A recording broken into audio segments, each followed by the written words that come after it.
N D എയുടെ lead 3 മണ്ഡലങ്ങളിലേക്ക് വീണ്ടും ഉയർന്നിരിക്കുന്നത് കാണുക.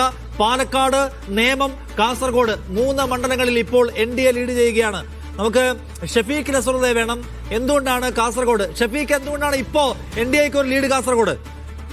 കാസർഗോഡ് ഇപ്പോൾ ബി.ജെ.പിക്ക് വലിയ സ്വാധീനമുള്ള പഞ്ചായത്തുകളിലാണ് വോട്ടെണ്ണൽ പുരോഗമിക്കുന്നത്. മധൂർ പഞ്ചായത്ത് എണ്ണിക്കഴിഞ്ഞിരിക്കുന്നു. അതോടൊപ്പം പതിയിടുക്ക പഞ്ചായത്തിലും ബി.ജെ.പിക്ക് ഭൂരിപക്ഷം ലഭിക്കുന്ന പഞ്ചായത്താണ്. ഇനി കുമ്പടാച്ചിയും വെള്ളൂരുമുണ്ട്. ഈ പഞ്ചായത്തുകളിലും ബി.ജെ.പിക്ക് തന്നെ ലീഡ് വരും. ഇനി അടുത്ത റൗണ്ടിന്റെ ലീഡ് കണക്ക് കൂട്ടുമ്പോൾ അശ്വിനി ലീഡ് ഉയർത്താനാണ് സാധ്യത. അതിനുശേഷമാണ് യു.ഡി.എഫിന് ഏറ്റവും കൂടുതൽ ഭൂരിപക്ഷം പ്രതീക്ഷിക്കുന്ന ചെങ്കള പഞ്ചായത്തും കാസർഗോഡ് മുനിസിപ്പാലിറ്റിയും ഉള്ളത്. ചെങ്കള പഞ്ചായത്തിൽ 10,000 വോട്ടിന്റെ ലീഡ് മുസ്ലിം ലീഗ് പ്രതീക്ഷിക്കുന്നുണ്ട്. അതേ സമാനമായ ലീഡ് കാസർഗോഡ് മുനിസിപ്പാലിറ്റിയിലുമുണ്ട്. ഈ 2 തദ്ദേശ സ്ഥാപനങ്ങളുടെ ഗണ്ണുന്ന സമയത്തായിരിക്കും യു.ഡി.എഫിന് ലീഡ് ഉയർത്താൻ കഴിയുക.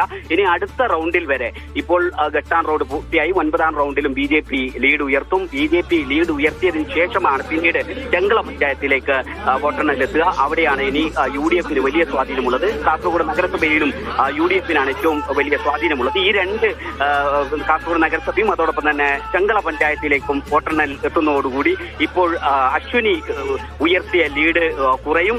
യു.ഡി.എഫ് വീണ്ടും ലീഡ് ഉയർത്തും. അങ്ങനെ 15,000-ഓളം ഭൂരിപക്ഷത്തിൽ കുറച്ചുകൂടി കാത്തിരിക്കാൻ കാസർകോട്ടെ